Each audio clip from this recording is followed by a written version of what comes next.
Welcome to Faith Encouraged. I'm Father Barnabas Powell, and the Orthodox Christian faith is meant to make you by grace what Christ is by nature. Being Orthodox on purpose takes focus and attentiveness, and we pray these homilies will help you do just that. Here's today's homily.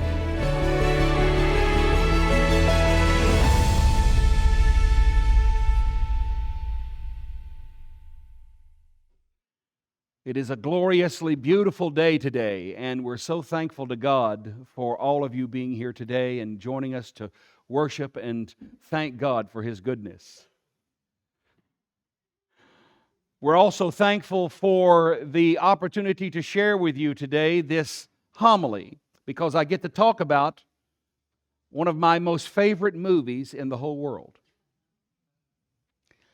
And the reason why I guess I love it so much is because it really captures my generation. And I don't know if you guys have noticed, but boomers are wonderful.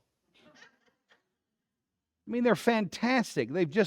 We created everything, we fixed everything, and then, of course, we made a royal mess out of everything. I don't like the generation before us, and the generation before that, and the generation before that, and to those of you who are Gen Xers and Millennials and Gen Z and whatever names they're coming up with now for all these newer generations, you're going to screw it up too. But I love this movie because it just captures an innocence and a joy that I really love a great deal. It's Forrest Gump. And there's a scene in Forrest Gump that I think is absolutely fantastic. Forrest Gump is in boot camp. And he hooks up with this buddy of his, and they're going to go into the shrimping business. And so that whole time they're talking about how to boil shrimp and fry shrimp and saute shrimp and shrimp sandwiches and shrimp kebabs and all kinds of stuff. But then in another place, Gump has been told by his drill sergeant. They're all there in their bunk there, and they're cleaning their rifle and putting their rifle back together again. And all the rest of the boys, they're doing it, but Gump is just, his hands are flying. He's just throwing everything together, and he says, "Done, drill sergeant." And from the end of the room, the drill sergeant comes running up to Gump. "Gump! How did you put that rifle together so fast, Gump?" "You told me to, drill sergeant." "Good gracious alive, Gump. If it wouldn't have be such a waste for a good infantryman, I'd recommend you for officer school. You're going to be a general someday, Gump." Of course, Forrest Gump ain't never going to be a general to anything. But it was amazing to me how quickly the drill sergeant reacted with such joy and surprise at a soldier immediately doing exactly what he was supposed to do. And you have to kind of feel for the drill sergeant, where he's thinking to himself, he's saying, this is so unusual for a cadet, a dumb grunt, to do this so quickly and really get a handle on what he's supposed to do and follow orders so completely. What is it about this Gump guy that did that? Well, it reminds me today of our gospel lesson, because in our gospel lesson today, we see Peter and Andrew, two brothers, and James and John, two brothers, two sets of brothers, being confronted by Jesus Christ to follow Him. Jesus walks up to them and says, and these boys are all working, they're all doing their job. They're all working and they're all doing their job. And Jesus just walks up and says, "Follow me." And you know what the gospel says? Both times when Jesus approaches both sets of brothers, the gospel has the very same word in it to their response to the call of Jesus Christ in their life. The scripture says, immediately. Immediately. They abandoned everything they knew. They abandoned everything that was formal. They abandoned everything that was normal. They abandoned everything they were doing, their livelihood, everything that they knew, everything that they could have confidence in to make sure that their life was comfortable and safe. Immediately they left all of that and followed Christ. Come and follow me, and I'll make you fishers of men instead of just fishermen. Fishers of men. What has to happen in a person's heart to have them be that immediate in their positive response to God's call on our lives? What has to happen in your life? What has to be the condition of your attitude, your actions, your thoughts? How does your insides have to be formed so that immediately you say yes to God and follow Him? What has to occur in your heart? What has to be shaped? What kind of character formation has to occur inside of you that your natural immediate response? I don't know about you guys, but I have some immediate responses to a lot of stimuli in the world. When I'm driving the car and somebody cuts me off in traffic, I have an immediate response. I would never typify it as a godly, wonderful response. I have an immediate response when I'm confronted with different aggravations or problems or difficulties. And I want you to think about your life this morning. What are your immediate responses? What are your immediate responses to things that go on in your life? I'm talking about the unthinking response. I'm talking about the response that comes naturally to you. Whether it's good or bad, that's not the point. What has to form your soul so that when an event happens, you have an immediate feeling or an immediate emotion or an immediate response? What has to happen in your life? What formation does your character have to go through to create immediate responses? And how is it that these two sets of brothers, in a moment in their life, in the middle of their career, in the middle of their living their everyday lives, this itinerant preacher comes in and says, "Follow me, and I'll make you fishers of men." And they respond immediately. What has to happen inside? Well, I'm convinced that there are 4 characteristics that have to become the way your soul is shaped if you're ever going to be that immediate in your obedience to Jesus Christ.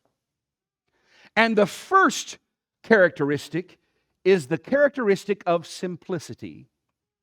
Brothers and sisters, I find my responses colored and shaped by the complexity that I have allowed my life to deform itself in. When I have so many things going on, when I don't have a controlling vision, a controlling central idea, and a true north, and I have many responses and many things going on in my life, when chaos reigns, my immediate responses reflect my fear and my anger. They don't reflect my love and my obedience. So when my life is complicated, when my life is not simple, when my soul is not simple, when I don't have that true north, that controlling principle in my life, when that becomes missing in my life and my immediate responses reflect that chaotic spirit. So if you're going to have a positive immediate response to the call of Jesus Christ for you to become a good follower of His, your life is going to have to go through a process of simplification. Make your life simple. What's the most important thing in your life? Being like Jesus Christ. That's the most important thing in my life, becoming like Jesus Christ. That simple, straightforward, clear, unambiguous desire becomes the central controlling factor, and all other parts of my life are filtered through that reality, becoming like Jesus Christ. If I'm going to be able to immediately respond to God, it's going to be as my life is made simple. The second characteristic that I'm convinced has to be in our lives and it's shaping our lives is the characteristic of humility. Not just simplicity, but humility. Over and over again, the fathers of the church keep reiterating that characteristic of my soul, humility, the possibility that I might not know everything. I know that comes as a shock to you. The possibility that I might not see everything clearly, completely, in every way, shape, fashion, and form. The attitude and the action and the characteristic that says, in a humble spirit, I'm going to entertain the idea that perhaps my soul needs tending to. That perhaps my attentiveness on the tending of my soul must become more and more important because I'm humble enough to say I need God. I'm humble enough to say I need my life shaped. And I'm not talking about just 2 hours on Sunday.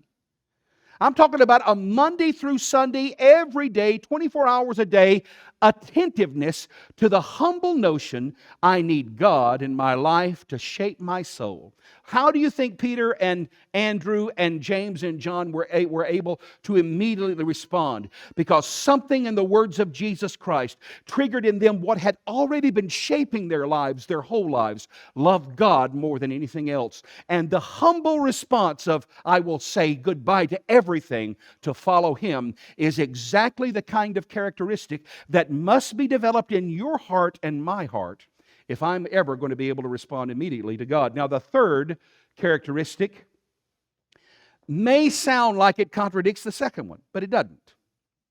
The first characteristic, of course, is simplicity. The second characteristic is humility. And the third characteristic that must shape my life, if I'm ever going to be in a position to immediately respond to God when He calls me, is going to be courage. Now, that may sound like that contradicts humility, but it doesn't. It takes courage to be honest. It takes courage to come clean. It takes courage to admit where you're broken, where you need help, where you're weak, where you're afraid. It takes courage to finally come clean about that. Everyone who's ever gone through the 12-step program knows that courage is part of the 12-step program. If you're ever going to be freed from the addictions of your life that complicate your life, if you're ever going to be freed to have relationships that are clear and simple and directed and proper, if you're ever going to be freed from that, it's going to take an intestinal fortitude, a courage on your part to dare to trust that Jesus Christ knows best what's for your life. If you have that courage, when Christ calls, the response is immediate. The final characteristic, not just simplicity, not just humility, not just courage, but the final characteristic, perhaps, is the queen of all of the characteristics that I'm talking about. Because it goes to the very heart of why you do what you do. Why you choose the things you choose. Why you set the priorities that you set. Why is this important to you and that less important to you? That characteristic inside of your soul that your soul processes to set your priorities in your life. What's most important? What's second most important? Where am I going to give my best energy? Where am I going to give my best attention? Where am I going to spend my strength and my time and my money? What am I going to spend my money on? This last characteristic is the characteristic that's desperately needed for you to order your life in such a way that you will be able to immediately respond to God. And that's the characteristic of love. Now, I'm not talking about the syrupy, sentimental love is love. How do I say this in church? That's so popular nowadays. The concept of love nowadays is so infantile and so immature that love basically means desire. And certainly desire is part of it, don't get me wrong. But when God talks about love and when we talk about love, if we don't have a reorientation of what that word means in our lives, we're going to miss the true power of love. Love changes things, folks. Love changes people.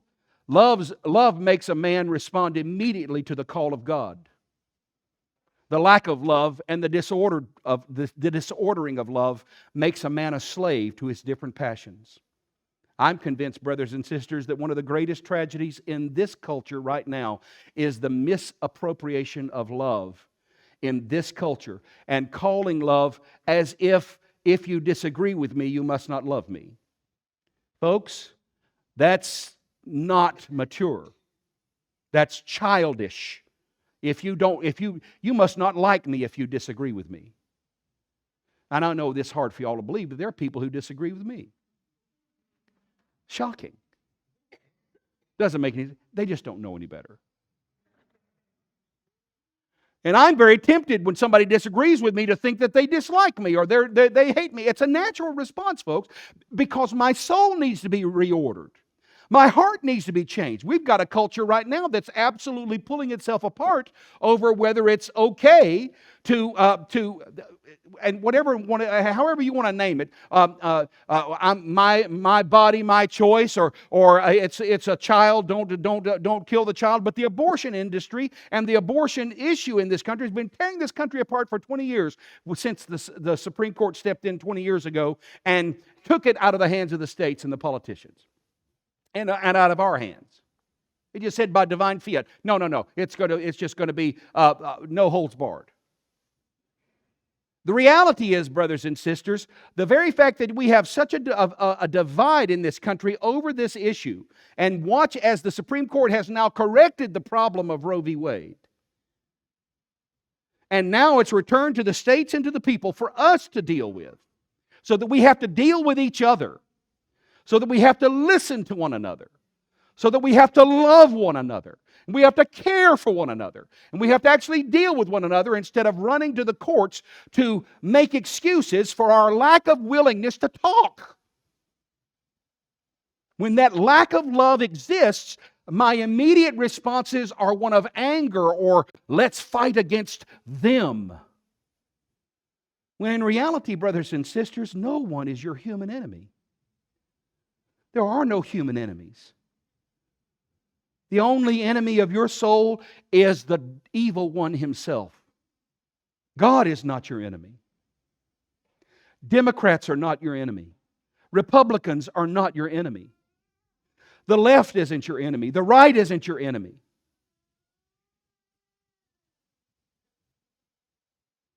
Yankees are not your enemy.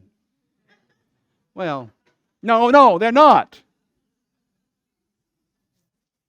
I've got to go to New York on July the 4th, and I want you all to pray for me. They won't even let me bring my musket. Anyway. But the reality is, if the characteristic of love isn't shaping you, and that idea of love isn't robust, demanding, sacrificial, and self-forgetful, if that's not your idea of love, trust me, you will not respond quickly to God.